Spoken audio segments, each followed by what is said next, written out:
Labvakar. Labvakar visiem!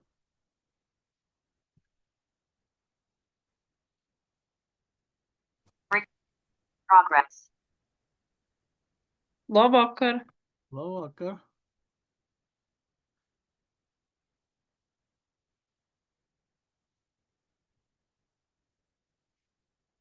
Tā. Šodien mums ir diezgan plaša programma, kura saistīta tikai ar vienu jautājumu. Tas ir jautājums par ogļūdeņrāžu atvasinājumiem. Visādiem. Arī par tā saucamām dabasvielām. Jūs redzat, ka centralizēta eksāmena programma pārēdz diezgan daudz dažādu jautājumu. Redzat, salīdzinot ar iepriekšējiem materiāliem, kur programma ieņema pusi no lapas puses lielākais. Šeit 2 lapas puses. Kaut tematu klāsts ir diezgan plašs. Šeit iet gan spirti,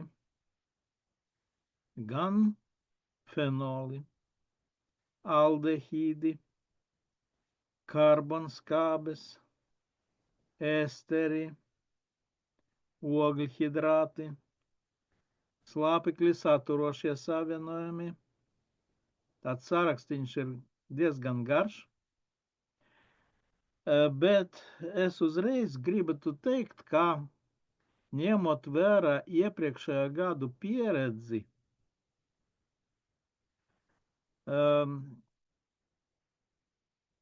no katra no šiem tematiem, kas pats pa sevi ir diezgan liels, parasti uzdevumos ir iekļauti tikai daži atsevišķi momenti. Piemēram, ja mēs runājam par spirtiem, piemēram, par piesātinātiem vienvērtīgiem spirtiem. Īpašību ir daudz,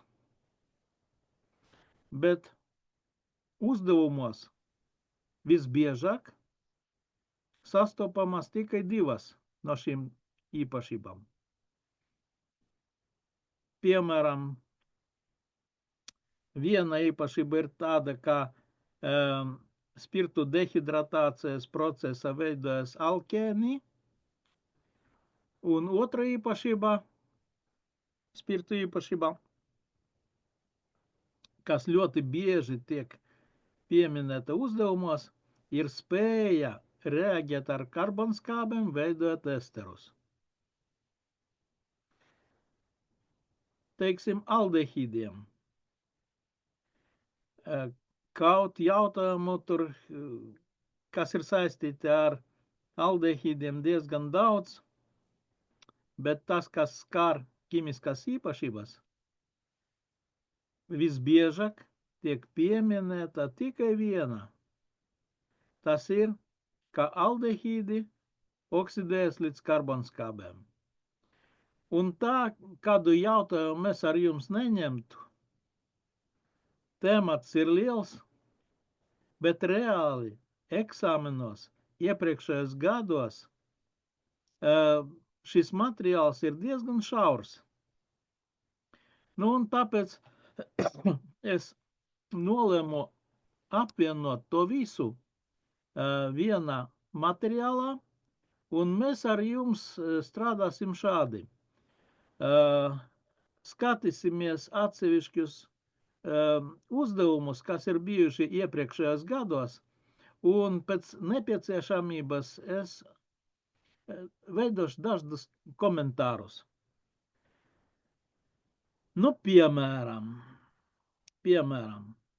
sāksim no mums tuvākā laika, no 2024. gada. Tad pagājušajā gada centralizētais eksāmens. Testa uzdevums ir šāds. Skatāmies uz struktūru formulu. Ko mēs šeit redzam? Kādas funkcionālas grupas vai kādas raksturīgas atomu grupas? Atrakstiet terzetavā.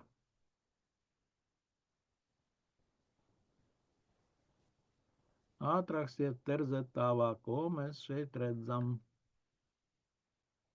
Kādas atomu grupas, kas spēj reaģēt, piemēram, ar natrija hidroksīdu vai ar bromu.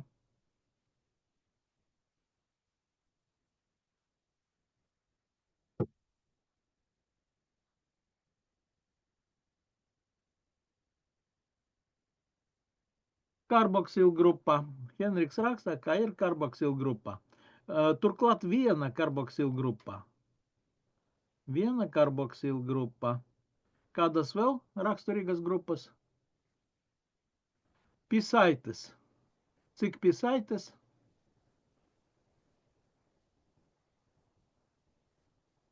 Divas. Tātad viena karboksilgrupa un divas divkaršas saites.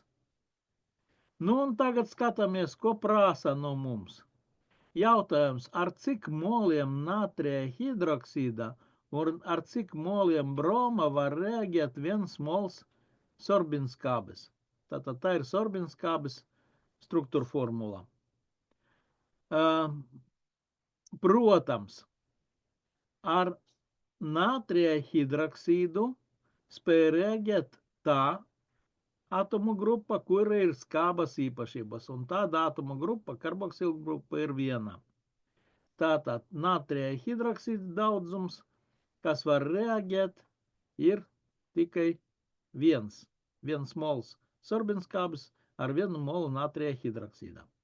Nu un broms, precīzāk es teiktu, broms, kas ir bromūdens sastāvā, tiek izmantots kā reaģents, lai pierādītu divkaršo saiti klātbūtni.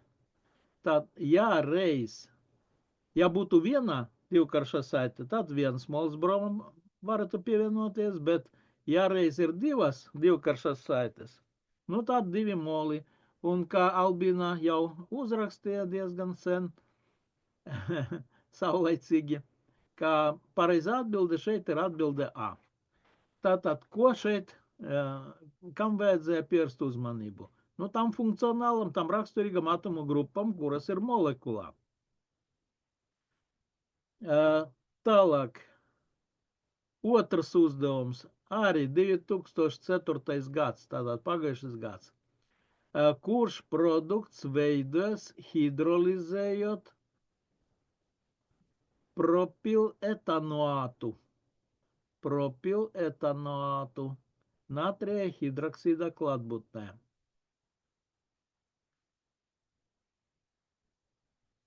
Propilētanoātu natrija hidroksīda klātbūtnē.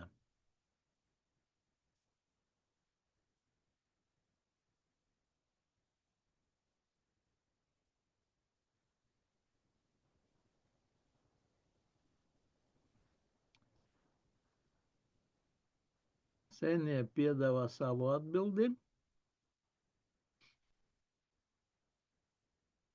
Nu, padomājiet, jūs un pie sevi atkeksējat, nevis atkeksējat, atzīmējat, kuru atbildi jūs izvēlaties. Un pēc tam mēs mēģināsim uzrakstīt šīs reakcijas vienādojumu.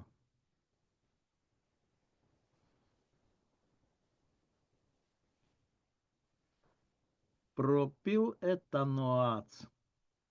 Labi, pārslēdzos uz savu tāfeli. Agnese pievienojas senijai. Nu, varbūt kāds trešais uzdrošināsies dot savu skatījumu.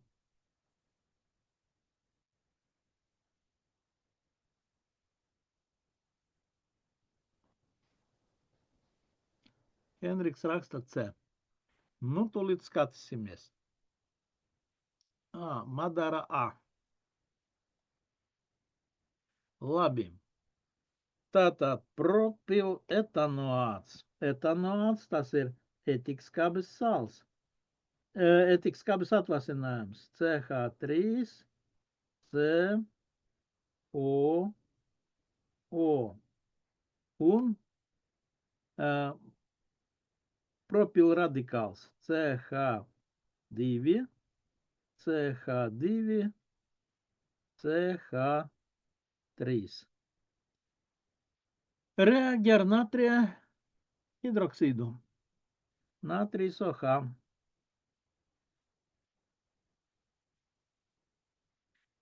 Vot šī daļa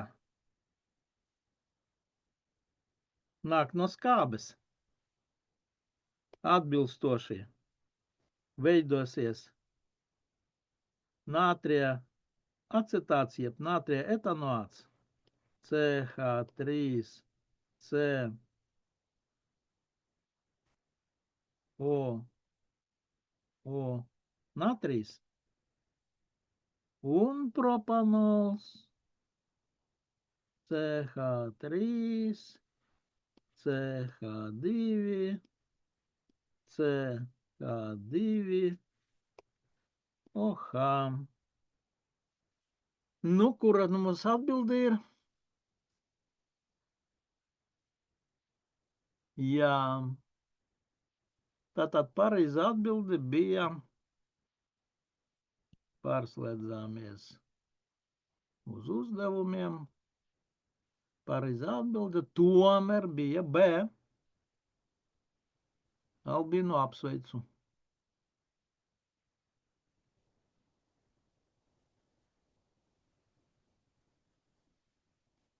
Pareiza atbilde, bet nu, skaidrojums nepareiz. Jūs uzrakstiet CH3OH, metanols. Metanols te nav tūmā, bet atbilde pareiza B. Jā, skaidrs. Labi. Kādas grūtības šeit bija? Kāpēc uzreiz neiedomājaties pareizu atbildi? Kas par problēmu?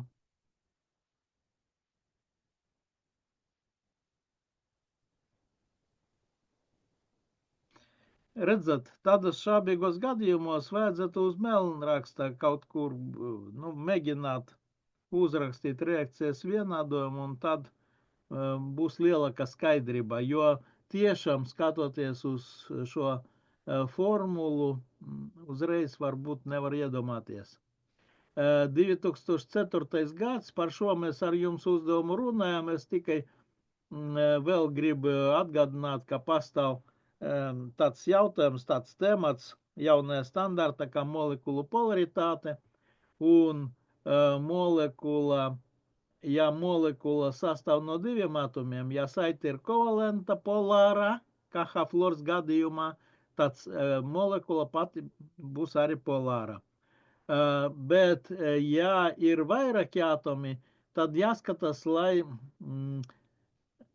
ja molekula ir simetriska, kā piemēram otrā, vai kā piemēram ceturtā,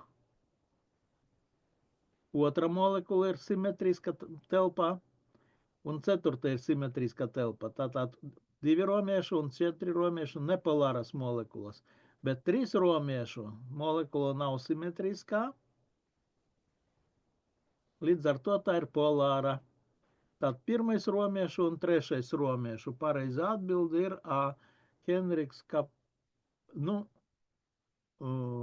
tā. Pareiza atbilde ir 1 un 3. Ja? 1 un 3. 1 un 3 tas ir B. Jā. Labi. To mēs esam atkārtojuši. Pagājušajā gadā viens uzdevums bija tāds kompleksais uzdevums, 2 gadus pēc kārtas jau dot šādus uzdevumus, kur par vienu tēmu, bet vairāki jautājumi. Šāds piemērs pagājušajā gada 2. uzdevums, 2. daļā. Pirmais uzdevums otrajā daļā.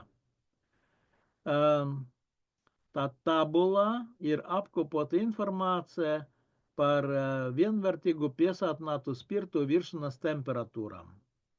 Nu, lūk, tātad daždi spirti un daždas viršanas temperatūras. Vajadzēja uzrakstīt likumsakarību, kas pastāv starp spirtu sastāvu un uzbūvi. Sastāvu vai uzbūvi un viršanas temperatūru. Ko mēs varam salīdzināt? Šeit mēs varam salīdzināt spirtu sastāvu, 1 oglekļa atoms, 2, 3, 4.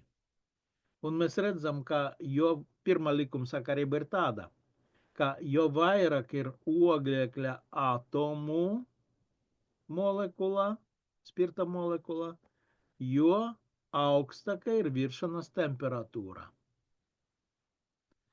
Nu, var teikt arī tā, kā Patricija uzrakstīja, teiksim tā, jo garāka ir oglekļa atomu ķēde, tā būtu precīzāk. Patricija, jo garāka ir oglekļa atomu ķēde, jo viršanas temperatūra ir augstāka. Tā ir viena likumsakarība. Bet arī ir otra likumsakarība. Priekšpēdējā un pēdējā viela savā starpā ir izomēri. Molekula 4 oglekļa atomi, 1 OH grupa. Molekula ir 4 oglekļa atomi, 1 OH grupa. Šī viela ir ar lineāru oglekļa atomu virkni, un pēdējā ir ar sazarotu oglekļa atomu virkni. Un ko mēs redzam?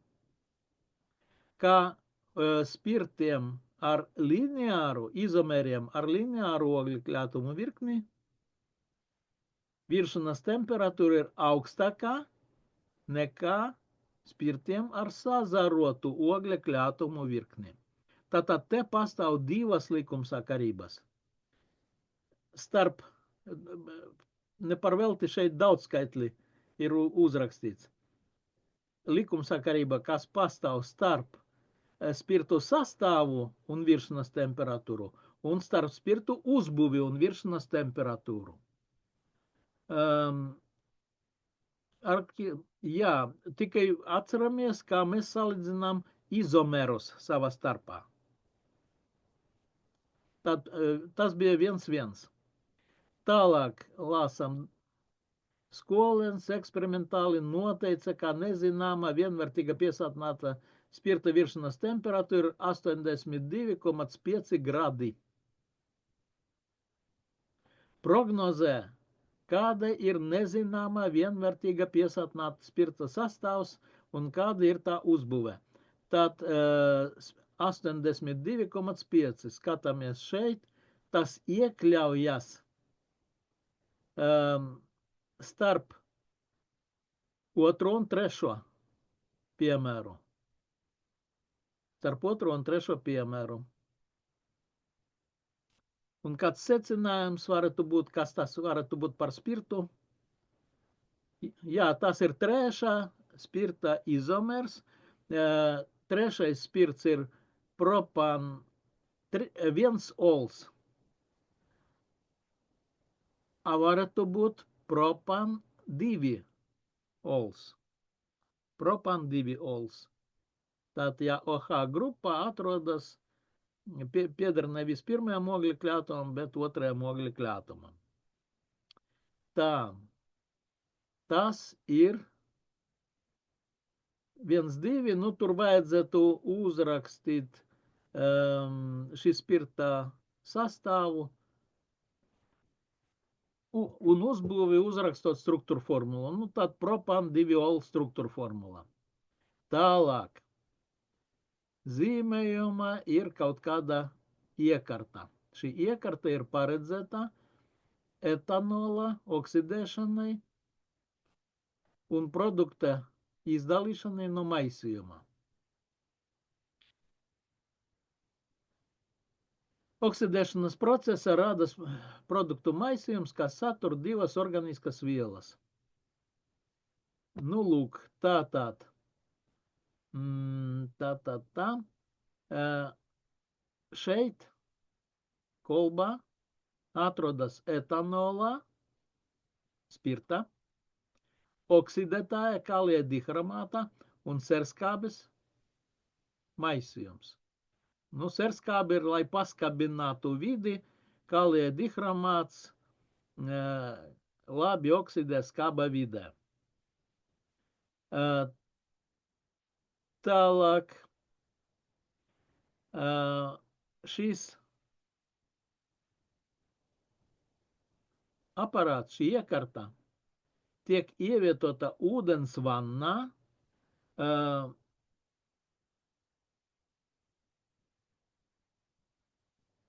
tā, Agnese, kas par brīnumu?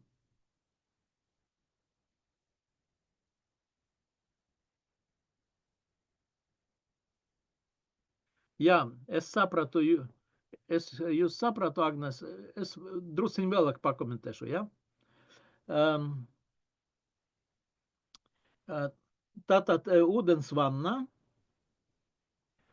un produkts tiek atdestilēts caur dzesētāju un uzkrāts, nu, mēģinē, acim redzot, te ledus vannā, zema temperatūra, lai produkts kondensētos.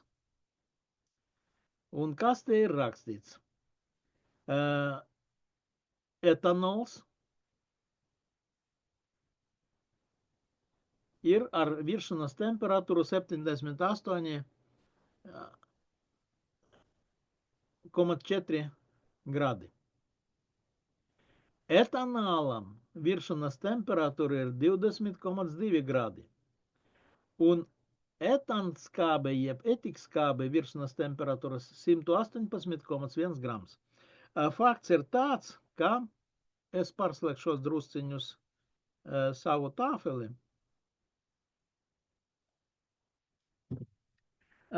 Fakts ir tāds, ka spirts, nu, rakstīšu konkrēti, etanols, CH3, CH2, OH. Var būt oksidēts līdz aldehīdam, CH3, COH, un ja oksidētājs ir parakumā, tad aldehīds oksidējas līdz karbonskābei, CH3, COH, līdz etikskābei. Tagad jautājums, kas uzkrājas pēc destilācijas? Etanāls vai etikskābe? Varbūt tur etanols arī tiek atdestilēts. Tas, kas nav izrēģējis.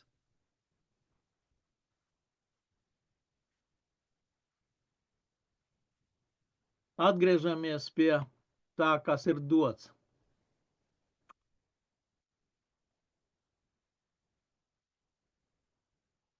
Mēs redzam, ka ūdens vannā temperatūra ir plus 60. Tas ir par maz, lai sāktu iztvaikot etanols, un tas ir par maz, lai sāktu iztvaikot etikskābe.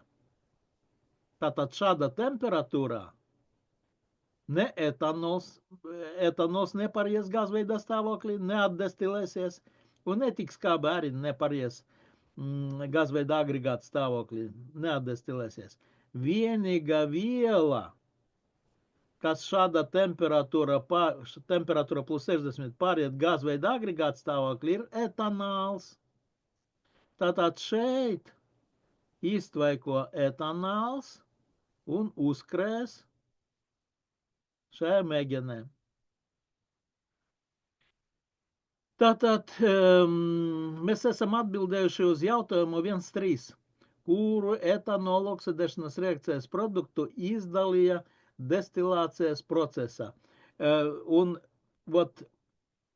kam es gribētu pievērst uzmanību, ja jūs uzrakstītu tikai vienu vārdu etanāls, tad tas būtu par maz. Vajadzēja šeit rakstīt izverstu atbildi, pamatojot, tā kā mēs to esam ar jums izdarījuši, pamatojot ar otrajā tabula atrodamiem datiem. Ot ņemiet lūdzu to vērā. Vienmēr jārakstā pamatojums. Ar vienu atbildi ir par maz. Turklāt tur ir 2 punkti. Redzat? Tālāk. 1,4.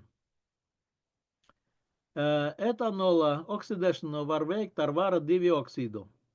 Vajadzēja pabeigt ķīmiskas reakcijas vienādojumu etanola oksidēšanai līdz aldehīdam. Etanols ar varu oksīdu. Uzrakstiet terzetāva, par ko pārvēršas vara oksīds šajā reakcijā. Kas veidojas? Es atceros apelācijas, tur daudz ko rakstīja. Atbildot uz šo jautājumu.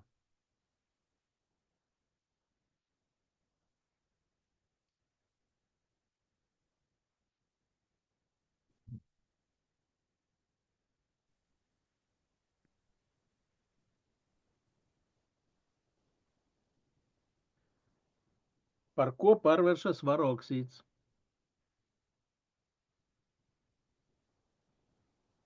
Rakstam terzetāvām.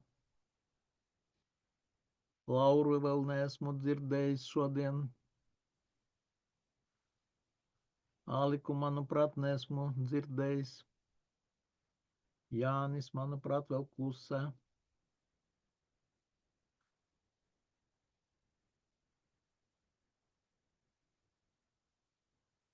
Aha. Vot. Labi. Rakstu šo vienādojumu. Etanols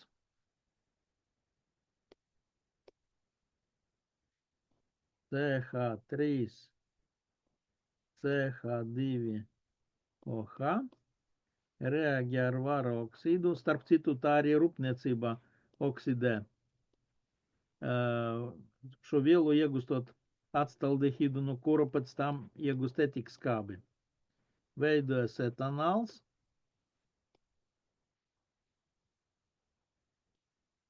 Un barš. Nu, protams, ja mēs salīdzināsim kreiso un labo pusi, labajā pusi par maz ūdeņrāža un trūkst viens skābeklis plus H2O. Vot šim vienādojumam vajadzēja izskatīties šādi, tā kā Albīna to uzrakstīja. Un Daniels arī teica, ka veidosies varš. Labi. Ja kaut kas nav skaidrs, jūs uzreiz bļaujiet, rakstiet terzetāvā. Mēs apspriedīsim. Tālāk. Paskaidro, kāpēc etanola viršanas temperatūra ir augstāka nekā etanāla viršanas temperatūra. Skaidrojumā izmanto atbilstošus iedzienus, nosaukumus un vizualizāciju.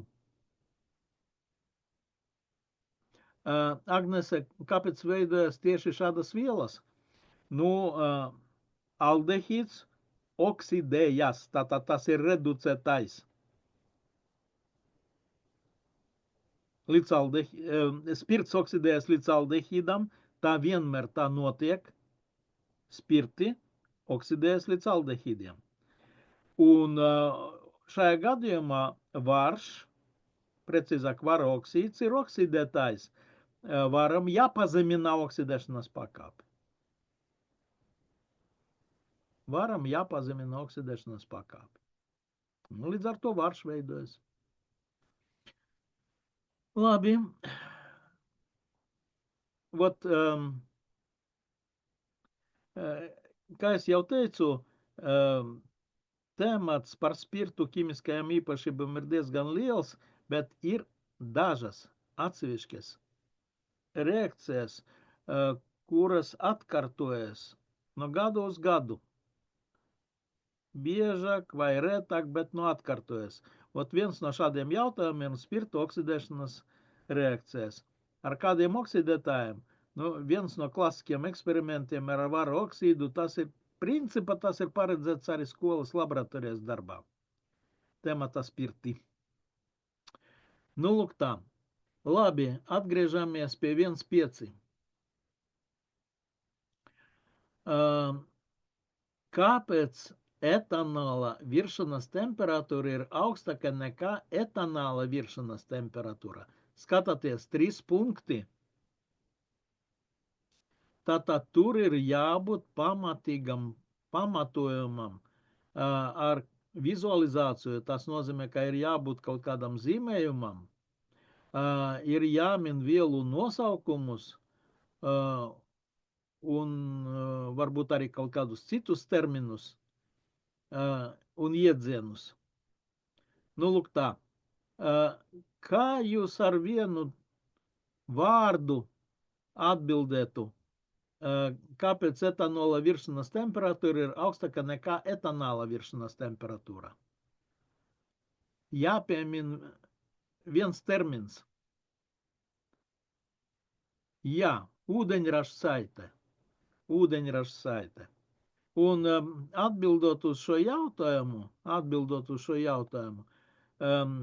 vajadzēja uzrakstīt, ka starp aldehīdu molekulam ūdeņraža saite nepastāv, bet starp spirtu molekulam pastāv, un tad vajadzēja attēlot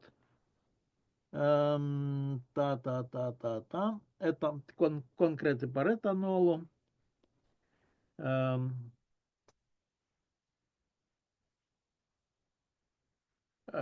Saites OH ir polāras, un elektronu blīvums ir nobīdīts skābekļa atoma virzienā, tātad šeit negatīvs lādiņš, un uz ūdeņraža atoma būtu pozitīvs lādiņš. Un līdz ar to atsevišķas spirta molekulas orientējas tā, atrodoties blakus, orientējas tā, ka ūdeņraža atoms, kas pieder vienai spirta molekulai, būs pretī skābekļa atomam, kas pieder otrai spirta molekulai. Un šeit starp šīm te daļiņām, starp ūdeņraža atomu kodolu, kas ir lādēts pozitīvi, un skābekļa atoma elektronapalku, kas lādēts negatīvi, pastāv papildus pieaugšanas spēks, ko sauc par ūdeņraža ķīmisko saiti. Un ja reiz pastāv papildus saite, tad vajadzētu patērēt papildus enerģiju, lai izjuktu šis pieaugšanas spēks, lai viela pāriet gāzveida agregāta stāvoklī. Nu, lūk tā. Tātad, principā, šeit vajadzēja uzzīmēt schēmu, kas paskaidro, kā veidojas ūdeņraža ķīmiskā saite starp spirta molekulām, un ar vārdiem aprakstīt, kas ir lādēts pozitīvi, kas ir lādēts negatīvi, un kā starp šīm pozitīvi un negatīvi lādētam daļiņam veidojas papildus pieaugšanas spēks, kuru pārvarēšana ir vajadzīga papildus enerģija. Šajā gadījumā siltumenerģija. Nākamais. Etanols var, tā es neatceros, pārslēdzos uz, jā, esmu pārslēdzies. Etanols var oksidēties līdz etikskābei. Un dota šī procesa schēma, tas nav vienādojums, tā ir schēma, jūs redzat bez koeficientiem. Un punktā 1,6 vajadzēja uzrakstīt uzmanību jonu elektronu bilances vienādojumu, kas attēlo dihromātjona reducēšanas procesu. Tā dihromātjoni ir oksidētāji, reducējas, Es uzreiz varu pateikt, šeit ir 2 punkti. Tie, kuri pareizi rakstījuši jonu elektronu bilansu vienādojumu, dabūjuši 2 punktus. Tie, kuri nav rakstījuši jonu elektronu bilansu vienādojums, bet ir rakstījuši vienkārši elektronu bilansu vienādojums, dabūjuši 1 punktu.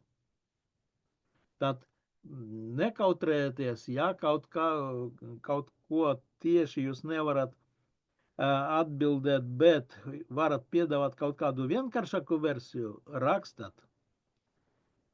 Par kļūdām vai par daļēji pareizam atbildam nesodā. Vienmēr atzīmē pozitīvo. Vērtē pozitīvas atbildes. Daļēji pareizas vai pilnīgi pareizas atbildes. Soda punktu nav.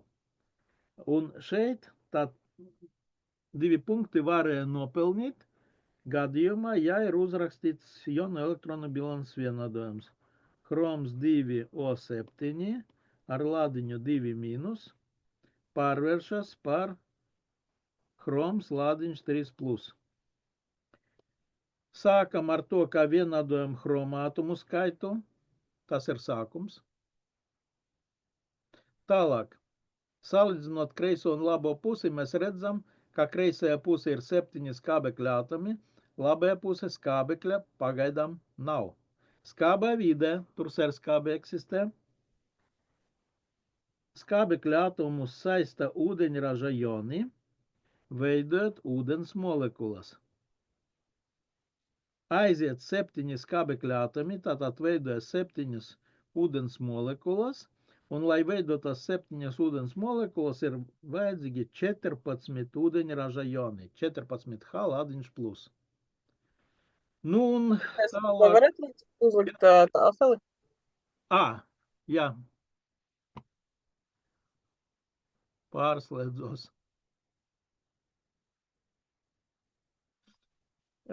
Tātad vēlreiz. Chroms 2O7 ladiņš 2 mīnus pārvēršas par Chrom ladiņš 3+. Vienādojam chromātumu skaitu, tātad uzreiz parādās koeficients 2 labajā pusē pirms chroma formulas. Redzam, ka aiziet 7 skābekļa atomi, tātad veidojas 7 ūdens molekulas, un, lai veidotos 7 ūdens molekulas, ir vajadzīgi 14 ūdeņraža joni. Salīdzinām ladiņu skaitu.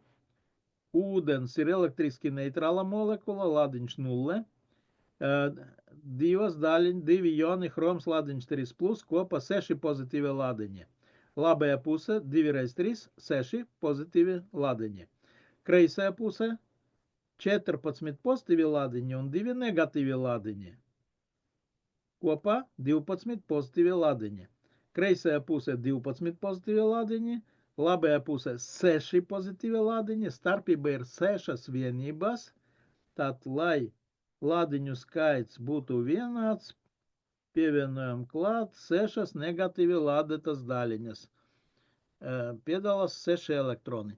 Par šādu te vienādojumu varēja nopelnīt 2 punktus pagājušajā gadā. Tas ir 1,6. Tālāk.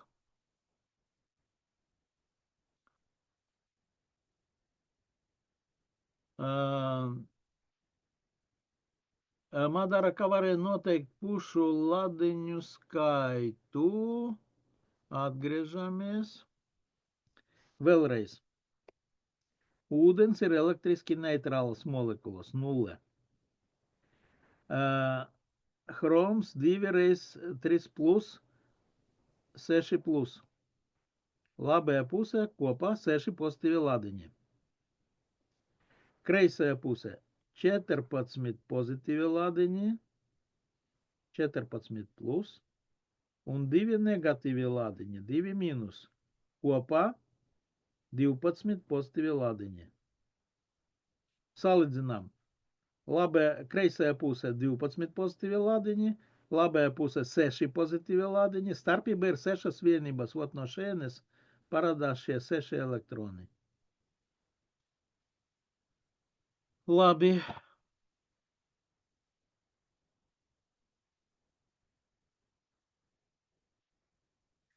Tālāk. Esteri ar apelsīnu smāržu iegūst ētikskābes un oktanola esterificēšanas reakcijā. Jāuzraksta tātad 1,7. Jāuzraksta ķīmiskas reakcijas vienādojuma ētikskābes oktilestera iegūšanai, izmantojot vielu saistinātas struktūra formulas. Okta 8, tātad tas ir spirts, kura molekula ir 8 oglekļa atomi. Reakcijas vienādojums ētikskābe CH3, COOH plus HOC8H. Nu, ja piesātināts radikāls, 2 plus 1. 8 reiz 2. 16 plus 1. 17. Esterificēšanas process ir apgriezinisks. Tā, no skābes aiziet OH grupa, no spirta aiziet ūdeņraža atoms un veidojas esteris ar apelsīnu smaržu CH3, C8H17 plus H2O.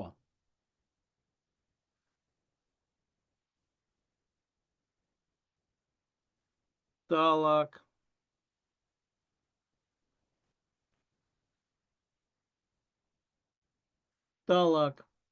Tātad tas bija 1,7. Tagad 1,8. 2 punkti. Modelē ētikskābes oktilestera izomeru saīsinātu struktūru formulu, kurā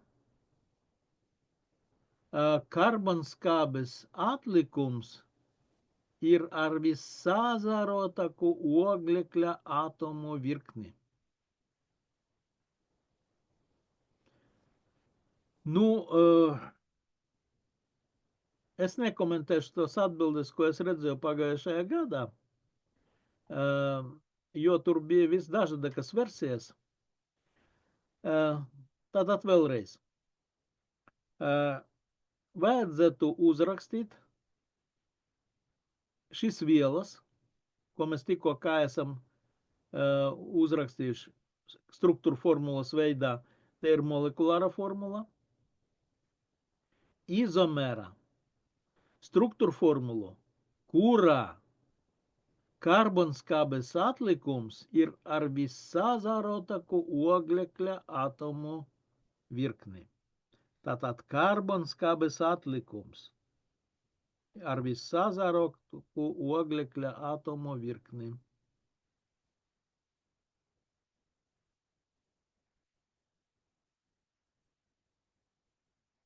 Tā, karbonskābes atlikums. Spirtā karbonskābes atvainojos, nevis spirta esterā. Karbonskābes atlikums ir lūk šis.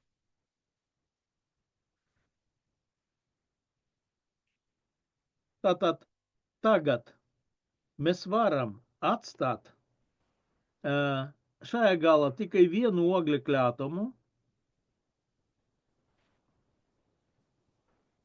CH3, lai tas būtu esteris, un kopā ir jābūt 10 oglekļa atomiem. Šeit 2 oglekļa atomi jau ir, tad karbonskābes atlikumā ir jābūt 8 oglekļa atomiem, turklāt oglekļa atomu virkne ir jābūt vissazarotākai. Nu, mēģināsim izdomāt, kas tas varētu būt. Pieņemsim 1, 2, 3. Ja šeit ir atzarojums CH3, šeit atzarojums CH3, jau ir 1, 2, 3, 4, 5, 6, 7, 3, 4, 5, 6, 7, ir jābūt vēl vienam oglekļa atomam. Nu, piemēram, šeit.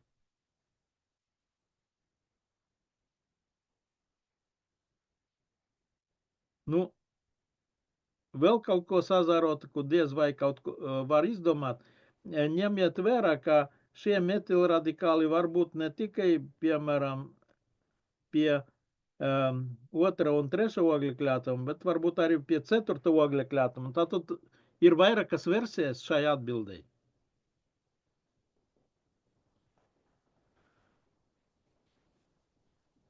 Par šo te kaut kādi jautājumi ir palikuši?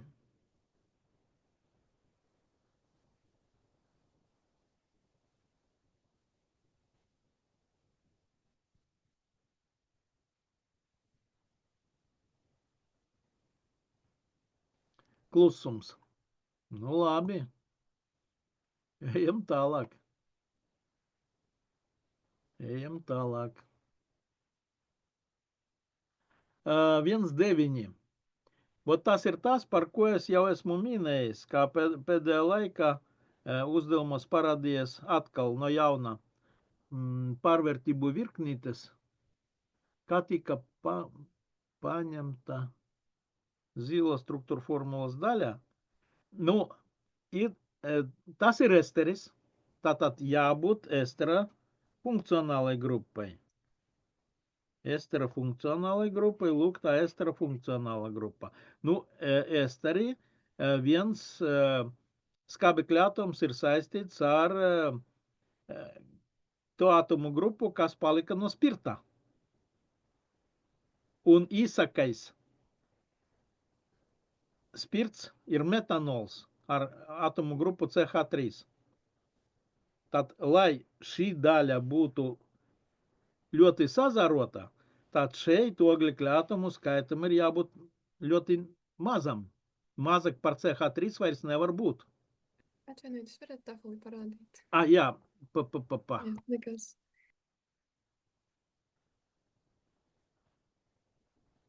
Tātad vēlreiz. Ja tas ir esteris, tad obligāti ir jābūt funkcionālai grupai. Esteru funkcionālai grupai. Un turklāt estera funkcionāla grupa ir saistīta ar spirta atlikumu.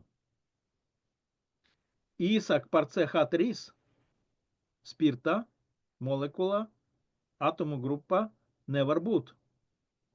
Tad viens oglekļa atoms metilradikāla, viens oglekļa atoms ir esteru funkcionāla grupa. Nu, ja kopā 10 oglekļa atomi, 10 minus 2 paliek 8. Nu, un tad vajadzēja izdomāt kaut ko ļoti sazārotu, lai šeit paliktu karbonskābes atlikumā 8 oglekļa atomi. Jā, tad eksaminatori pieņem visas pareizas atbildes.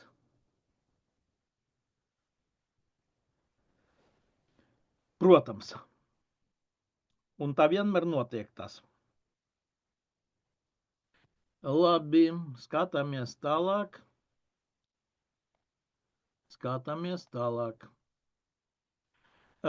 Tas ir tas, par ko es jums esmu minējis, ka pēdējā laika atkal no jauna parādījās pārvērtību virknītes, un tā kā neorganiskā ķīmija vairs vidusskola nav kā tāda, šī sadaļa, tad virknītes no organiskas ķīmijas.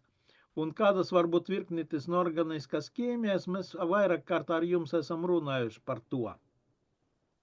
Šajā gadījumā etāns veidojas kaut kas, no tā kaut kā veidojas vēl kaut kas, un veidojas etikskābes oktilesteris.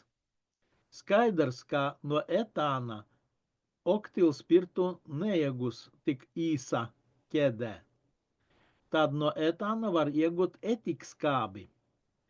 Etikskābi var iegūt no aldehīda, oksidēt aldehīdu, tātad šeit varētu būt aldehīds. Pirms aldehīda varētu būt spirts, jo tieši spirtam oksidēties veidojas aldehīds. Tagad jautājums, kāda viela var būt starp etānu un etanolu? Jūsu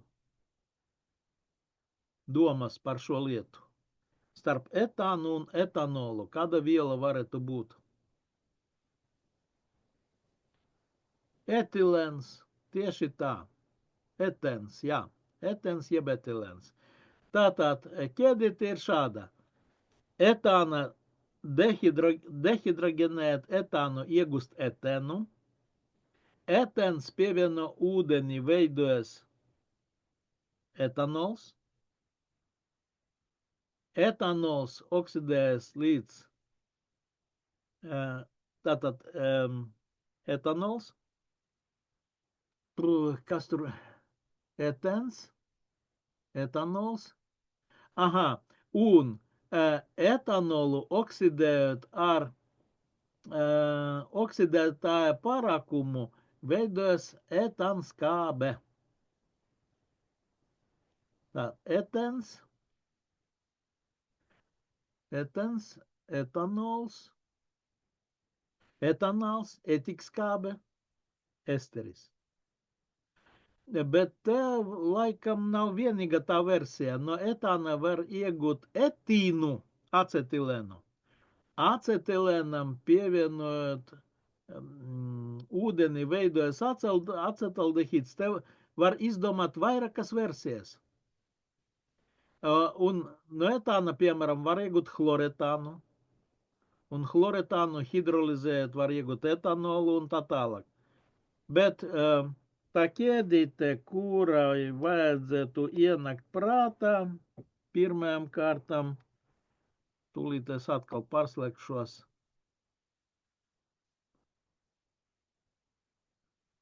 Tātad virknīte, kuri vajadzētu uzreiz ienākt prātā, vajadzētu izskatīties šādi. Etāns. Ko tur vajadzēja rakstīt?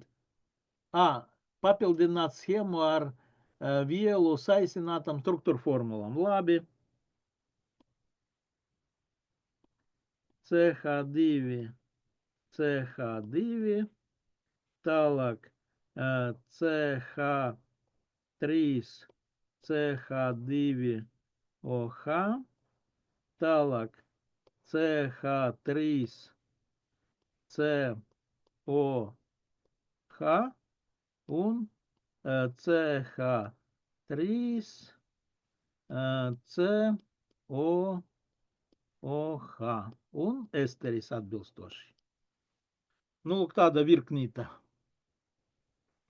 Un vispār vajadzētu tai pievērst uzmanību, jo,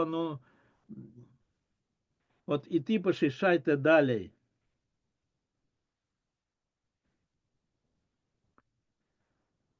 Tā, labi, iztirzāsim vēl vienu punktu un tad uztaisīsim nelielu pārtraukumu.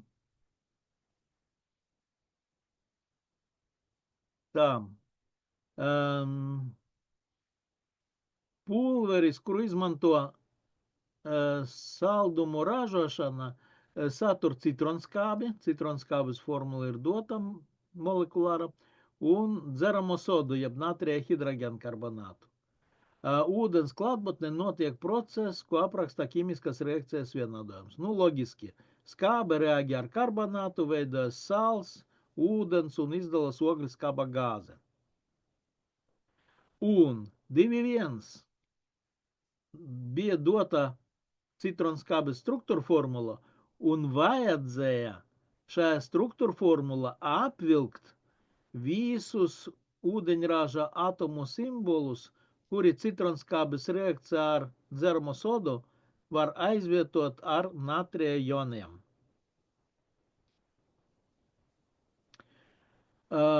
ņemsim vērā, ka skābas īpašības ir ūdeņraža atomiem, kas atrodas karboksilgrupās. Un šeit tādi ūdeņraža atomi ir 3. Tas ir 1, 2 un 3. Ot šie 3 ūdeņraža atomi spēj aizvietoties ar metālu, natriju. Jautājums 2.2. Kāpēc reakcija starp citronskābi un natrija hidrogenkarbonātu notiek tikai ūdens klātbūtnē? Un atbildi jāpamato. Ir tā saucama sausas limonādes, kuru sastāvā ir citronskābe un dzerama soda. Un ievietojot ūdeni, tiešām sākas ķīmiskā reakcija, sāk burbuļot un sāk izdalīties ogliskāba gāze. Kāpēc šāda reakcija nenorisinās starp sausam vielām, bet norisinās tikai pievienojot ūdeni? Atceramies, ka skābe ir elektrolīts, un sāls arī ir elektrolīts. Tad savā starpā reaģē joni, un joni parādās tikai šķīdumā disociācijas procesa rezultātā. Tātad kāds pamatojums šeit bija jāraksta? Ļoti vienkārši, kā ūdeņraža, kā discējot citronskābi šķīdumā parādās ūdeņraža joni, discējot dzeramai sodai šķīdumā parādās hidrogenkarbonāta joni. Šiem joniem reaģējot savā starpā veidojas ogliskāba gāze un ūdens. Tad vēlreiz savā starpā reaģē joni. A joni var parādīties tikai disociācijas rezultātā. Nu, kādas 7 minūtes starpbrīdis, un pēc 7 minūtēm atgriezīsimies.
Tā,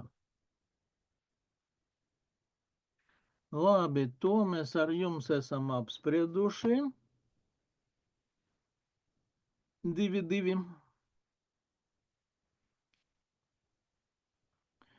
3. Citronskābe ūdeni discē pakāpeniski. Vajadzēja sastādīt ķīmiskas reakcijas vienādojumu citronskābes discācijas pirmai pakāpei atbilstoši Brensteda, Lowry jeb protolītu teorijas un uzrakstīt formulas vienam protolītiskajam pārim šajā reakcijā.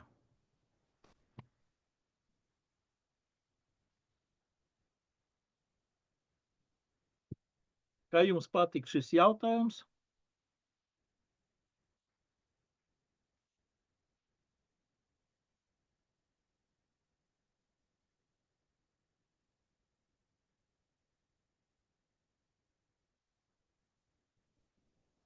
Patīk, nepatīk, es nevaru saprast. Labs jautājums. Es arī Albinu domāju, ka labs jautājums. Tā dotā citronskābes molekulāra formula C6H8O7. Es sev pierakstīšu C6H8O7. Pārslēdzos uz tāfeli. Tātad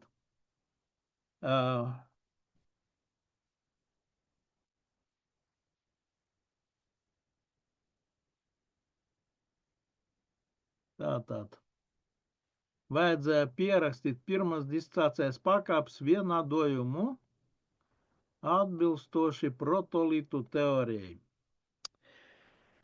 Tā ir skābe. Skābei disocējot, discācija norisinās tikai ūdens klātbūtnē, tad skābes molekula miedarbojas ar ūdens molekulu, atšķiļas ūdeņraža jons un pēc donora akceptora mehānisma pievienojas ūdens molekulai. Veidojas hidroksonija jons H3O ar ladiņu plus, tā ir pirma discācijas pakāpe, tātad atšķiļas viens ūdeņraža jons. Kas paliek pāri? C6H7O7, protams, ar ladiņu mīnus. Atbilstoši protolītu teorijai, skābes disocējot reaģē ar ūdens molekulam, un pirmajā discācijas pakāpē skābes molekula atdot ūdens molekulai vienu ūdeņraža jonu. Pēc protolītu teorijas tā daļiņa, kura zaudē ūdeņraža jonu, ir skābe, bet tā daļiņa, kas pievieno ūdeņraža jonu, tā ir bāze. Bet šis process var norisināties arī pretējā virzienā, un daļiņa, kas zaudē ūdeņraža jonu, pretreakcija ir skābe, un atbilstoši otra daļiņa, kas pievieno šo ūdeņraža jonu, ir bāze. Tad mēs ar jums redzam šeit divas konjugētas, jeb saistītas savā starpā skābes un bāzes.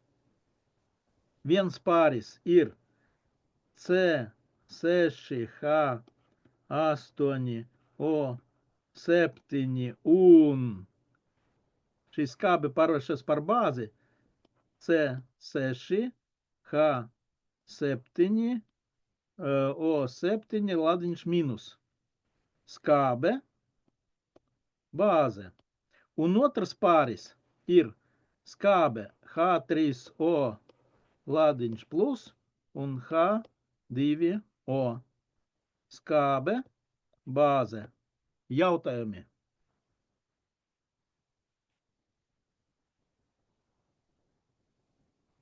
Ja kādam kaut kas nav skaidrs, jautājiet uzreiz.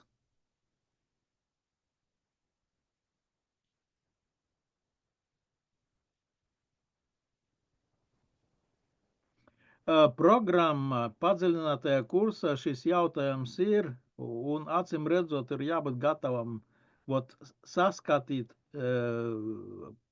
konjugēto skābi un bāzi šādas pārvērtības. Labi, jautājumus es neredzu, ejam tālāk.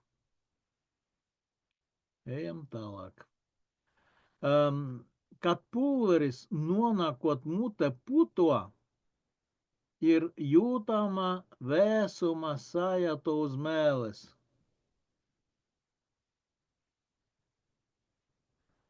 Un 2,4, 1 punkts, vajadzēja attēlot enerģijas izmaiņas sistēmā, papildinot enerģijas diagrammu. Dota daļa no enerģijas diagrammas. Izejvielam bija tik liels iekšējais enerģijas krājums, un ja mutē var sajust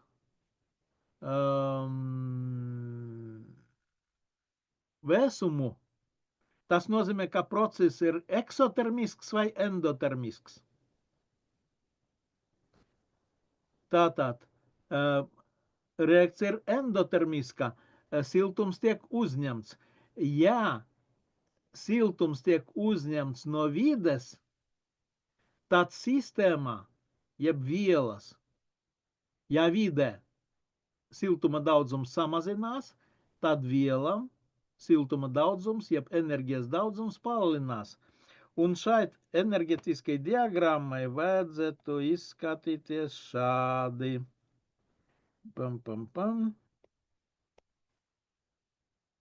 Es pilnībā nezīmēšu. Es tikai to likni. Tātad. Sākumā veidojas aktivētais komplekss, un pēc tam veidojas reakcijas produkti. Ja reakcija ir endotermiska, tas nozīmē, ka vide zaudē enerģiju, bet vielas iegūst papildus enerģiju. Ja sākotnējais enerģijas krājums bija šāds, E1, tad pēc reakcijas vielas kļuva bagātākas ar enerģiju. Šādi vajadzēja izskatīties. Es varētu parādīt ekrānu. Jā. Es visu Paldies. aizmirsu.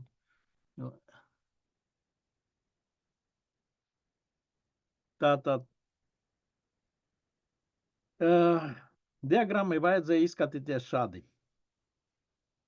Cita versija nemēdz būt nemaz. Pēdējos gados mīl šo jautājumu un parādās šis diagrammas un grafiki kaut kādi. Ņemiet vērā to. It īpaši to, kā parādījies termodinamika padziļinātajā kursā. Un enerģijas izmaiņas pārvērtības gaitā tātad kļuva aktuālākas nekā iepriekš bija. Visiem viss ir skaidrs par šo diagrammu.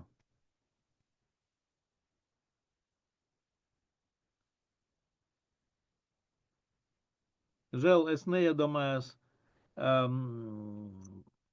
man vajadzēja izvilkt, kādas diagrammas es redzēju, skatoties apelācijas.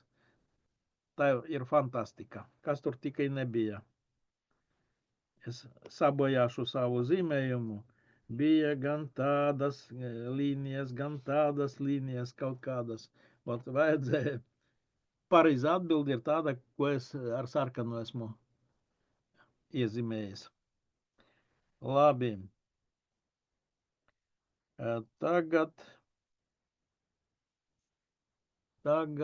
tas bija 2,4, tagad 2,5. 2,5. 2,5. 2,5 tur vienkārši aprēķins tikai uz pārākumu. Reakcijas vienādojums ir dots. bija 15 grami natrija hidrogenkarbonāta, tātad 15 grami sodas un 15 grami citronskābes. Vajadzēja aprēķināt vielas daudzumu vienai vielai, vielas daudzumu otrai vielai, salīdzināt ar reakcijas vienādojumu, ar daudzumu attiecību, kad ir jābūt pēc reakcijas vienādojuma, noskaidrot, kas ir mazākumā, un pēc tam noteikt CO2 tilpumu pēc tā, kas ir mazākumā. Ir vērts rēķināt vai ejam tālāk?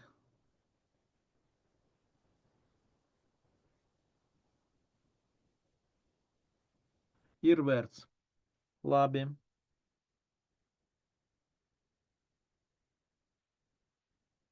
Labi. Tātad 15 grami citronskābes, 15 grami dzeramas sodas.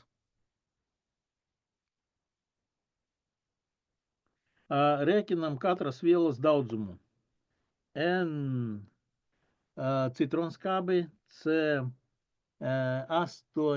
C6, K8O7, C6, K8O7 ir šīs vielas masa C6H8O7 dalīts ar šīs vielas molu masu C6H8O7. Tas ir 15 grami. Citronskābes molu masa bija dota 192 grami uz molu. Ņemu kalkulatoru. 15 dalam ar 192, tas ir 0,08 aptuveni. 0,078, lai paliek moli. Vielas daudzums dzeramai sodai N natrijs HCO3 ir masa dzeramai sodai, natrijs HCO3, dalīts ar molu masu. Ar molu masu natrijs HCO3. 15 grami dalīts dzeramās sodas molu masa arī bija dota 84 grami uz molu. Tas ir 15 dalīts ar 84, 0,179. 0,197 moli. Es nerakstīšu pilnībā reakcijas vienādojumu, es tikai sākumu. C6H8O7 plus 3 natrijs HCO3. Tāds ir sākums šim vienādojumam. Spriežot pēc koeficientiem, daudzuma attiecība ir jābūt 1:3. 1 mols, 3 moli. Mums 0, ja izrēģē visa citronskābe, citronskābes daudzums 0,078 moli. Tad cik dzeramas sodas vajadzēja, lai visa citronskābe izrēģētu? 0,078 reiz 3. Tad vajadzētu, lai būtu 0,234 moli dzeramas sodas, bet mums ir tikai 0,197 moli. Tas nozīmē, ka citronskābes daudzums ir lielāks nekā vajadzētu, lai izrēģētu šī dzerama soda. Un tad reakcijas vienādojuma tur tālāk sekoja 3 CO2 un dzerama soda mums ir mazākumā un no 0,197 moliem dzeramas sodas mēs varam iegūt tikpat daudz ogliskābas gāzes, tātad NCO2 ir tikpat liels kā N natrijs HCO3, tas ir, un tas ir 0,197 moli. Un tālāk tilpums VCO2 ir NCO2 reiz molu tilpums. 0,197 moli reiz 22,4 litri uz molu, un tas ir tātad 0,197 reiz 22,4, aptuveni 4,4 litri. Aptuveni 4,4 litri. Tātad vēlreiz. Ja ir dots vienas vielas daudzums un otras vielas daudzums, tad pirmajam kārtam mēs ir dots kaut kas, no kā izējot mēs varam aprēķināt vienas vielas daudzumu un otras vielas daudzumu, rēķinām katras vielas daudzumu, salīdzinām šo vielu daudzumu attiecību ar tādu, kāda ir jābūt spriežot pēc reakcijas vienādojuma. Noskaidrojam, kas ir pārākumā, un tālāk rēķinam pēc tā, kas ir mazākumā. Vienmēr visus aprēķinus ir jāveic pēc tā, kas ir mazākumā. Tā tas bija mums. Lūk, šis te uzdevums 2, 5, 4 punkti. Nu, kur tie 4 punkti ir? Vienas vielas daudzums, vielas daudzumi laikam 1 punkts, tālāk spriedums par to, kas ir pārākumā, tālāk ogliskābas gāzes, spriedums par to, ka ogliskābas gāzes daudzums sakrit ar vielas daudzumu dzeramai sodai, un pēdējais 4. punkts par tilpumu aprēķināšanu. Nu, vot redzat, tie ir tie garākie uzdevumi, kas ir bijuši pagājušajā gadā. Tālāk monitoringa darba 23. gadā bija tāds jautājums, kurš produkts radies etanolam reaģēt ar ūdeņradi. Ja aldehīdam oksidējoties veidojas karbonskābe, tad aldehīdam reducējoties veidojas spirts. Un spirta molekula ir jābūt 2 ogļkļatamiem. Jo etanola molekula ir 2 ogļkļatami. Un pareizā atbilde šeit ir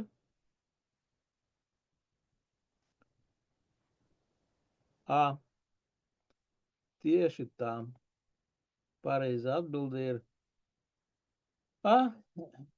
Etanols reducējas līdz etanolam. Tātad vēlreiz etanols oksidējas līdz etanskābei un reducējas līdz etanolam. Tālāk arī aizpagājušajā gada monitoringa darbā teflons, plastmasa, ar kuru pārklāti visi Tefal firmas izstrādājumi. Šis polimers iztur ļoti augstu temperatūru. Tad vajadzēja noteikt, kas ir šī polimera monomers.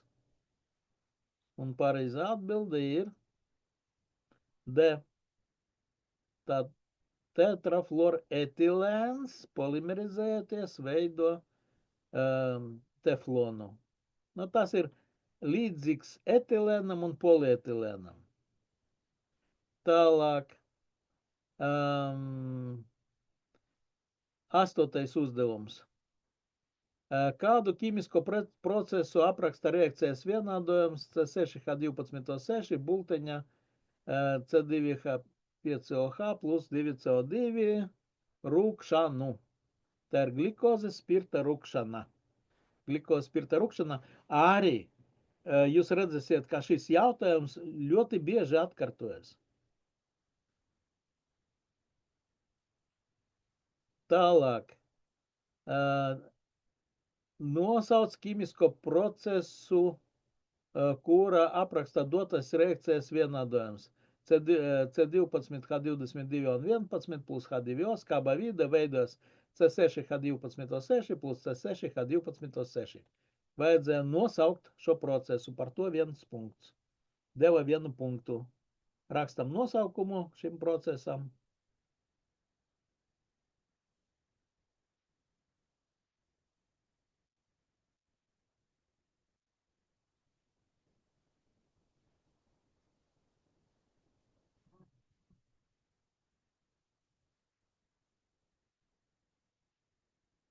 Kā sauc apmaiņas reakcijas ar ūdeni? Ir apmaiņas reakcija ar ūdeni. Hidrolīze. Hidrolīze. Šajā gadījumā tā ir cukura hidrolīze, jeb saharozes hidrolīze. Veidojas glikoze un fruktoze. Tad 1,4. 9. uzdevums – hidrolīze. 10. uzdevums. Tā skudrskābes sāļi ir labi šķīstoši, uzrakstīja pilnu jonu vienādojumu dotajam molekulārajam vienādojumam. Tad molekulārais vienādojums ir, vajadzēja uzrakstīt jonu vienādojumu.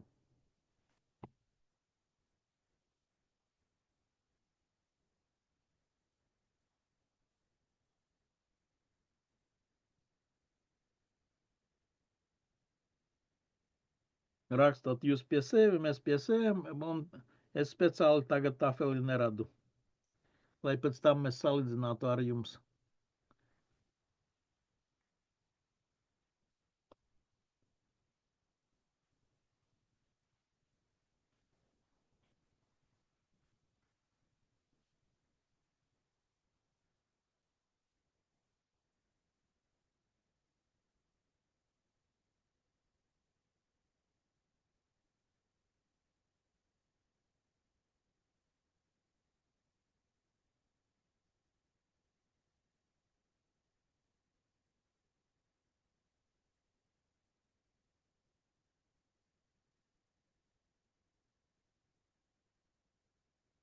Aha, Albina, a kas ir elektrolīti?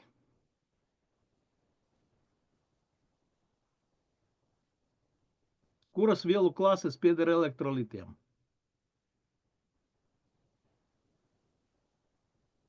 3. Skābes, bāzes un sāļi. Te ir skābe, skudrskābe un sāls. Kalcija metanāts jeb formiāts.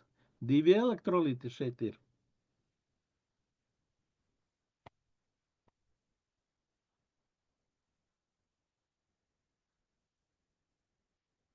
Tā, tagad manu stāfelis ir pilns jonu vienādojums, un mēs redzam, ka reakcija nepiedalās formiāti joni, jeb metanāti joni. Tad saīsināts jonu vienādojums 2H lādiņš plus kalcijs O, veidojas kalcijs 2 plus H2O. Vēlreiz. Skudrskābe pieder elektrolītiem.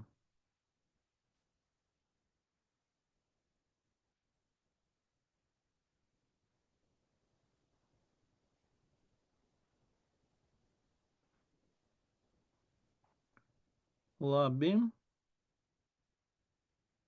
Nākamais uzdevums 11. Te atkal dotas kaut kāda informācija un vajadzētu formulēt likumsakarību, kas pastāv starp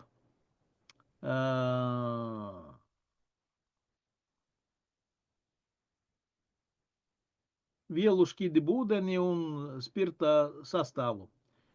Nu, atkal homologu rinda ir dota, šķīdība metanolam, etanolam, propanolam ir bezgalīga. Tas nozīmē, ka kā var šis vielas sajaukt ar ūdeni jebkurā attiecībā, bet jau butanolam 100 gramos ūdens šķīst tikai 9 grammi spirtā, un pentanolam 100 gramos ūdens šķīst tikai 2,7 grammi spirtā. Tas nozīmē, ka jo garāka ir oglekļa atomu virkne, jo šķīdība kļūst mazāka, un augstākie spirti vispār ūdeni nešķīst. Tas bija 11. 12.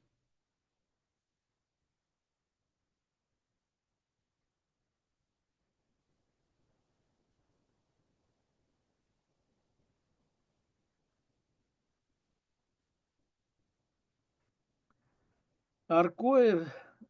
Tātad šīs vielas pieder tā saucamam aminoskābēm.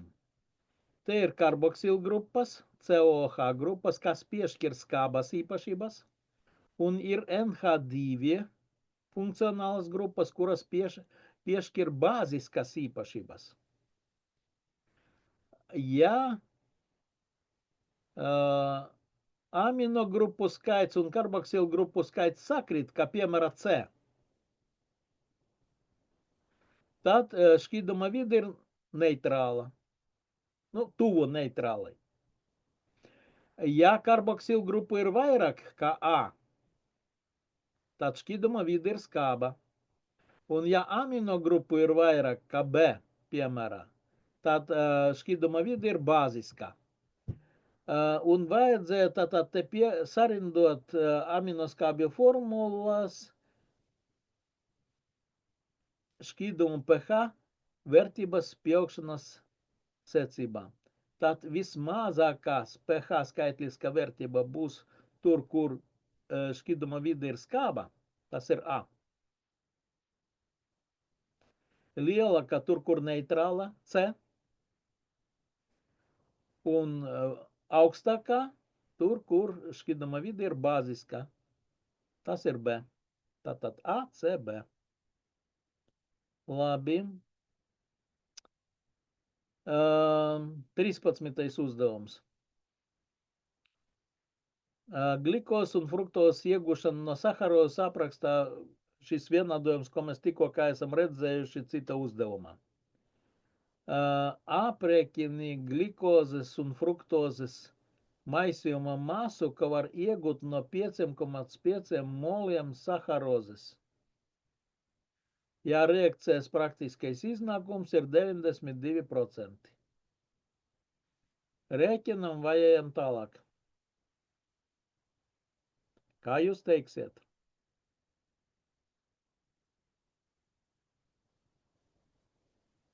Ejam tālāk, Henriks saka. Madara saka rēķinam. Tā. Labi, rēķinam. Tad ieskatāmies vēlreiz. 5,5 moli saharozes. Ja reakcijas praktiskais iznākums ir 92%.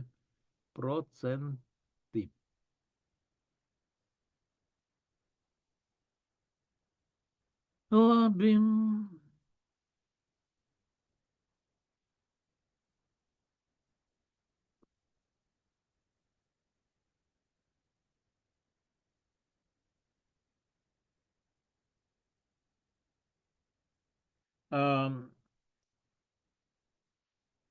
Tad reakcijas vienādojums ir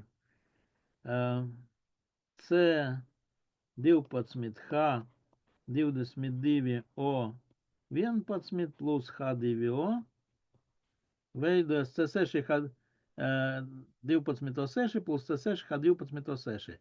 C6H12O6 plus C6H12O6. Ja ir 5,5 moli saharozes, tad veidojas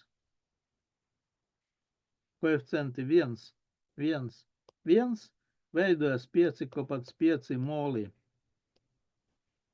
glikozes plus 5,5 moli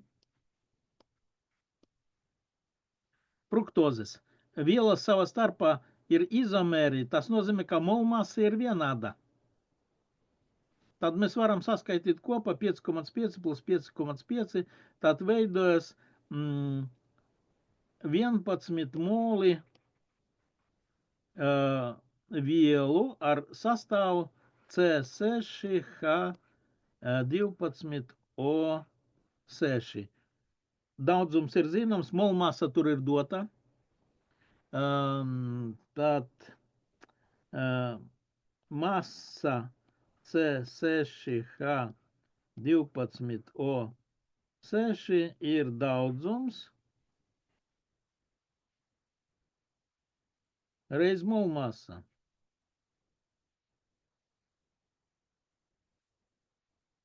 Daudzums 11 moli, molmasa 180 grami uz molu, tas ir 180 reiz 11 ir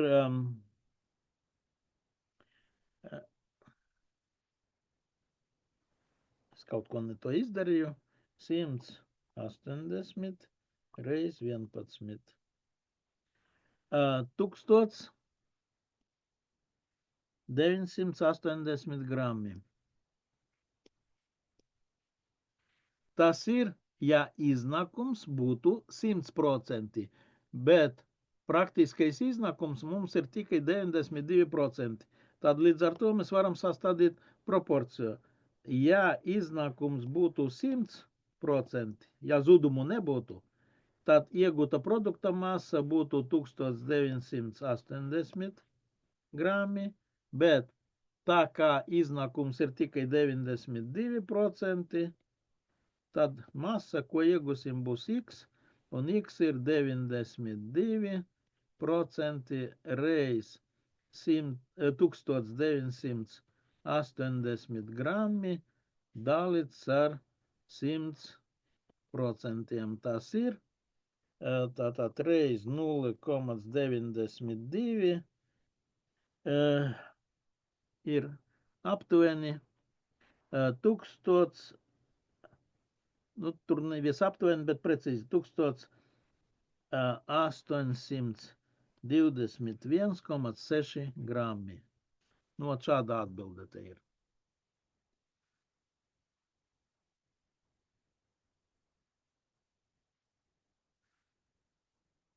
Agnese jautā, kāpēc mēs paņemam 11 molus. Tāpēc, kā veidojas 5,5 moli glikozes un 5,5 moli fruktozes. Kopā 11 moli. Tur veidojas divas vielas.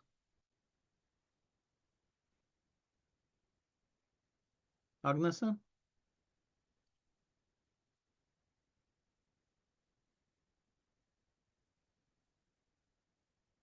Vēlreiz.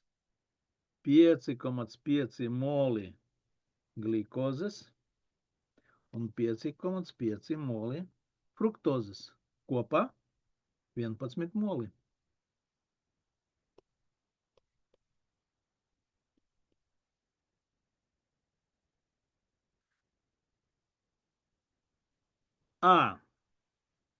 Sapratu. Ja šis vielas nebūtu savā starpā izomēri, jūs paskatāties, formulas taču vienādas. Ja nebūtu šis vielas savā starpā izomēri, mēs nedrīkstētu tā darīt. Bet tā kā vielas ir vienādas pēc sastāvā ar vienādām formulām, mēs drīkstam to darīt.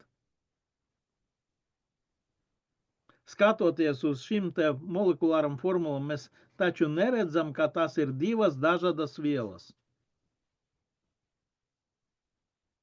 Mēs varam vispār rakstīt reakcijas vienādojumu bulteņā, veidojas divi moli vielas ar formulu C6H12O6. Nevis atsevišķi C6H12O6 plus C6H12O6. Jums būtu taisnība, ja šeit būtu divas vielas ar atšķirīgu sastāvu. Bet tā kā sastāvs ir vienāds, formulas ir vienādas, molmasas ir vienādas, protams, mēs varējam, es sapratu, kas mulsina. Mēs varētu izdarīt tā, 5,5 atsevišķi reizināt ar 180 un otru 5,5 reizināt ar atsevišķi ar 180 un pēc tam masas saskaitīt kopā. Tā mēs arī varējām darīt, bet rezultāts no tā nemainītos. Agnese?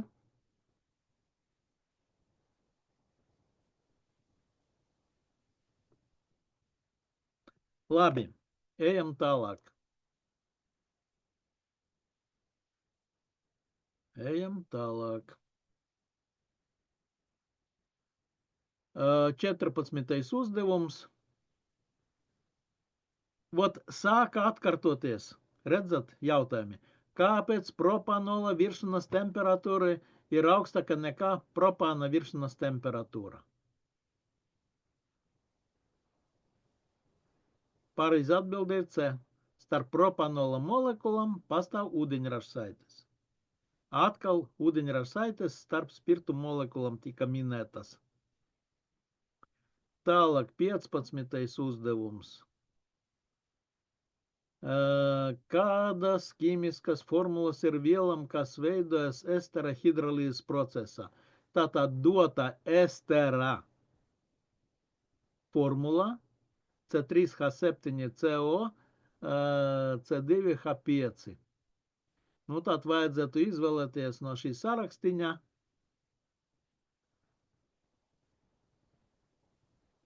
Pareizo atbildi.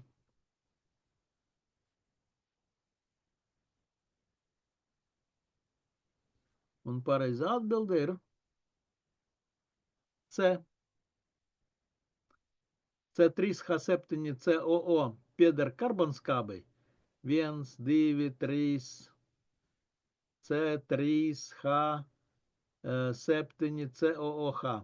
Un otrajā galā esteru funkcionālai grupai ir etilradikāls, kas piederē etanolam. Pareiza atbilde šeit ir C.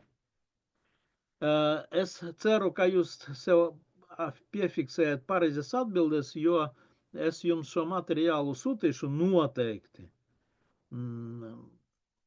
Un tad jūs varēsiet atkārtojot, salīdzināt ar to, ko mēs esam darījuši. Atkal, spirta veidošanas process no etilēna un ūdens. To es pievienoju speciāli, lai atkārtotu tematu līdzsvars.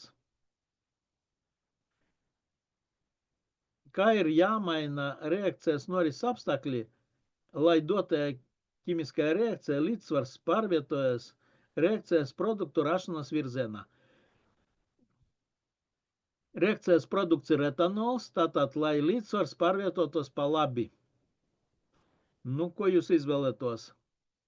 Kuras atbildes jūs izvēlētos? Varbūt te viena atbilde, varbūt divas atbildes.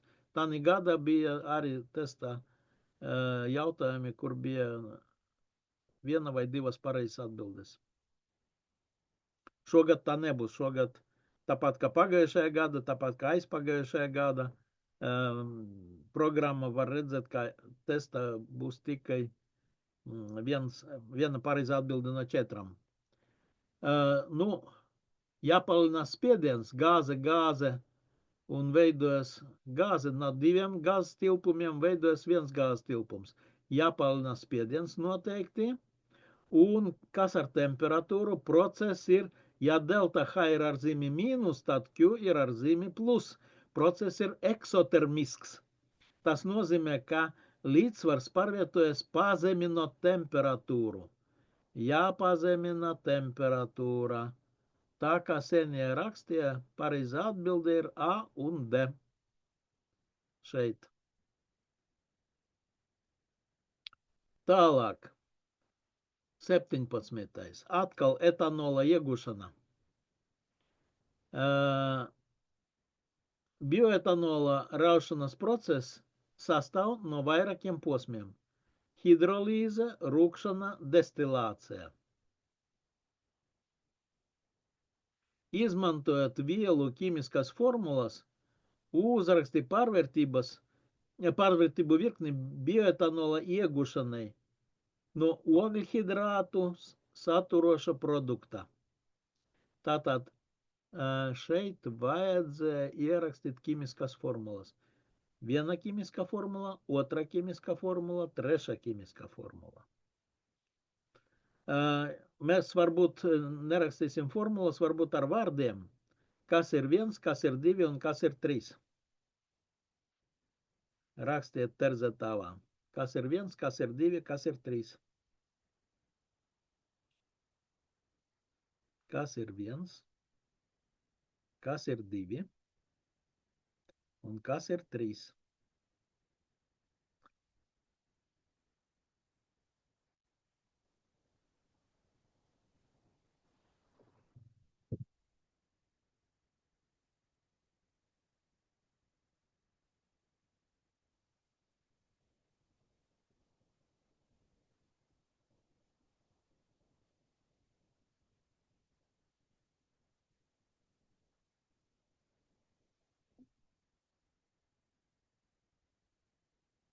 Kaut kāds aizdomīgs klusums.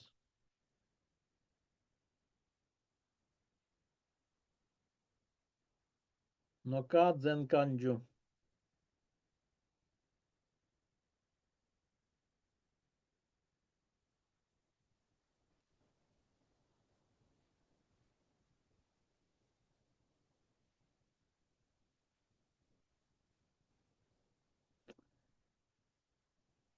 Jūs nepamanījāt vienu terminu bioetanols. Bioetanols. Tas nozīmē, ka izēviela ir bioloģiskas izcelsmes.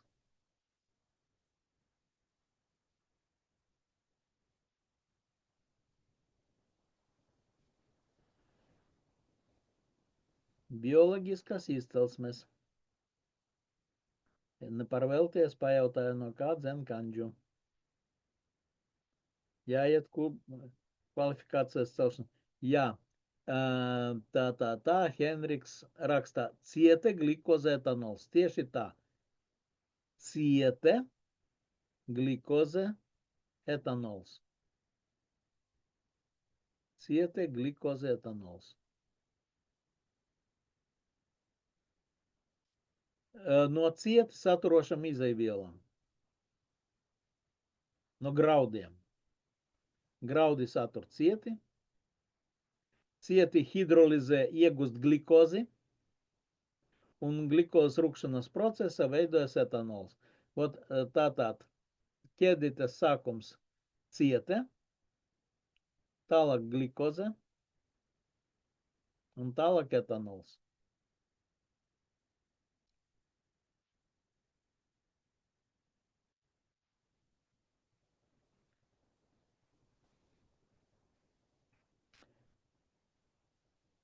Tā, tālāk 2,6.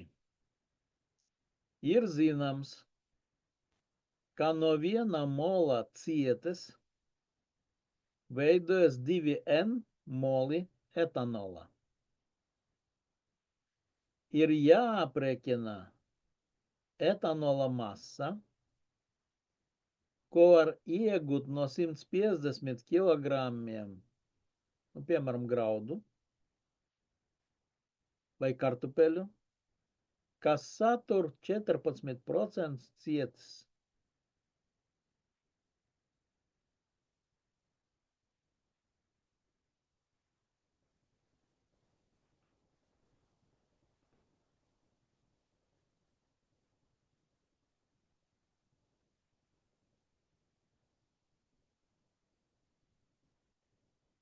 Tā.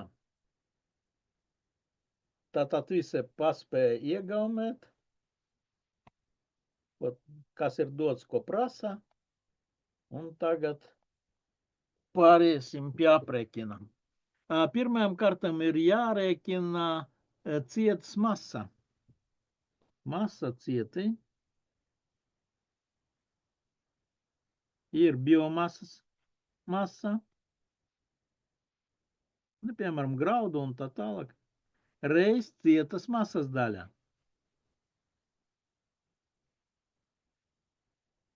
Un tas ir 150 kg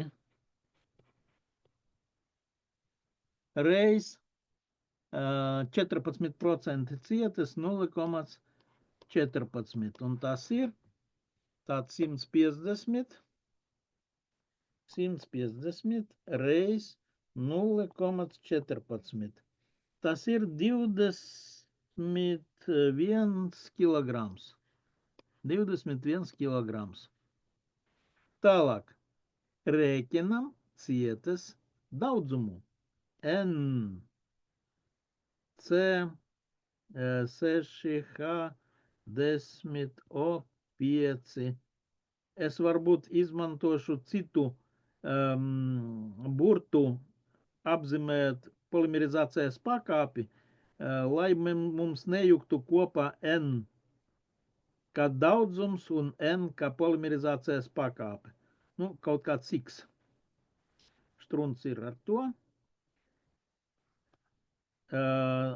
Tad, lai aprēķinātu daudzumu, vajadzētu masu C6H10O5 X reizes izdalīt ar molu masu. C6H10O5 X reizes, un tas ir 21 kilograms, dalīts ar molmasa cieti 162 N. Nu, mēs N samainījām pret X. 162 X kilogrami uz kilomolu.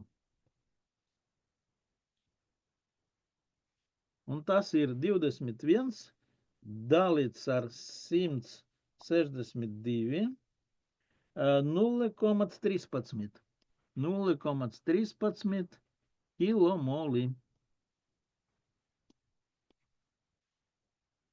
0,13 dalīts ar X. X mums nekur nepazūd.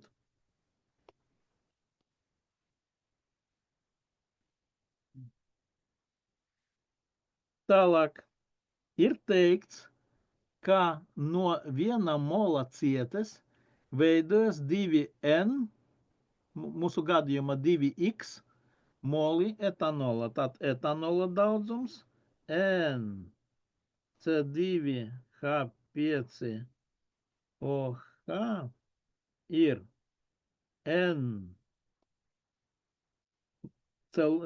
cietei C6H10O5 X reizes reiz 2X. Tas ir 0,13 dalīts ar X kilomoli reiz 2X. Jūs redzat, kā veiksmīgā kārtā X mums pazūd, reizinam ar X un dalam ar X. Un 2 reiz 0,13, 0,26 kilomoli. Nu, un tagad masa C2H5OH ir daudzums C2H5OH reiz molmasa C2H5OH. Daudzums 0,26 kilomoli. Molmasa dota 46 kilogrammi uz kilomolu. Un tas ir 0,26 reiz 46. Aptuveni 12 kilogrammi. Tur 11,96 es nopaļoju līdz 12.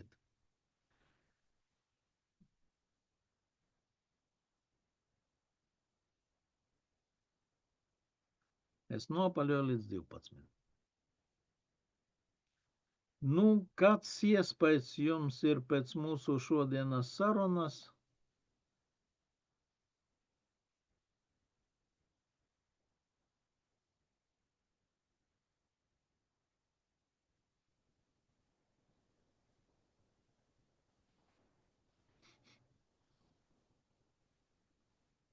Kā ir ciešama tā organiskas ķīmijas daļa, vai grūta, vai nav grūta?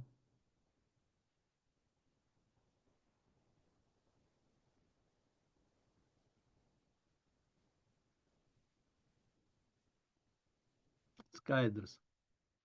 Vēl uz vienu mirkli parādīt risinājumu. Jā, labi.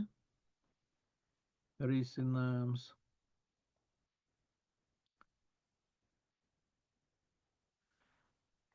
Nu, Agnese, šī tēma nav īpaši sarežģīta. Vot nākamajā tikšanās reize mēs ar jums turpināsim par šo tēmatu runāt, jo organiskas ķīmijas sādaļa dažu iemeslu dēļ eksāmena ir liela. Ja jūs paskatīsieties programmu, man liekas, tur līdz 20% aiziet tā organika, ja ne līdz 25% tikai procentiem. Un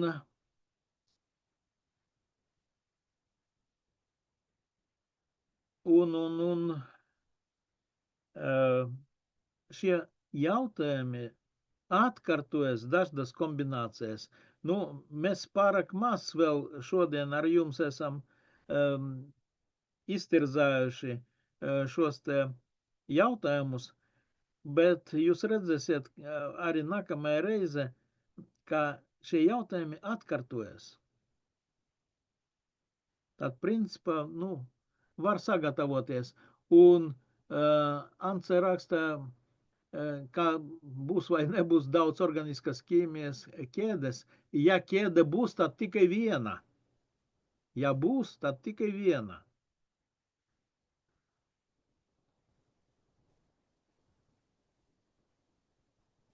Ja jūs atceraties taču, ka ir 4 uzdevumi dažādi. Un ja kāda uzdevuma ķēde būs, tad nu, tikai viena uzdevuma. Nemēdz būt tā, kā vairākos uzdevumus viens un tas pats atkārtojas. Ance ir kaut kādas neīpaši patikamas attieksmes pret ķēdēm.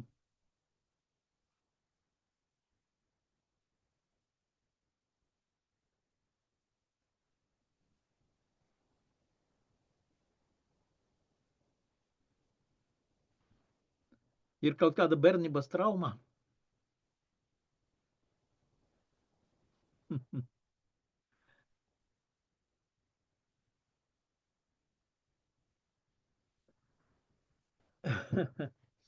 Labi. Ķēdes var būt vēlreiz kaut kādas starp ogļūdeņražiem, alkāni, alkēni, alkīni, vai starp ogļūdeņražiem un to atvasinājumiem, piemēram, etens, spirts, aldehīds, karbonskābe esteris. Nu, tādas visējošākas, nekas tur cits nevar būt, ja būs. Labi, vai ir vēl kaut kādi jautājumi?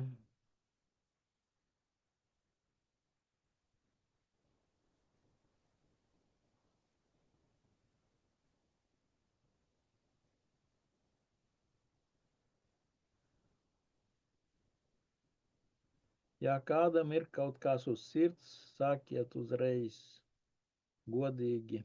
14. maijs tuvojas. 14. maijā nebūs kam pajautāt. Tāpēc izmantojiet šo izdevību šodien.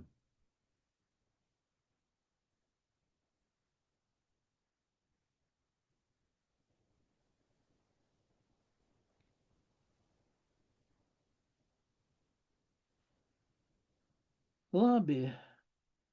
Tad tiekamies pēc nedēļas, ja?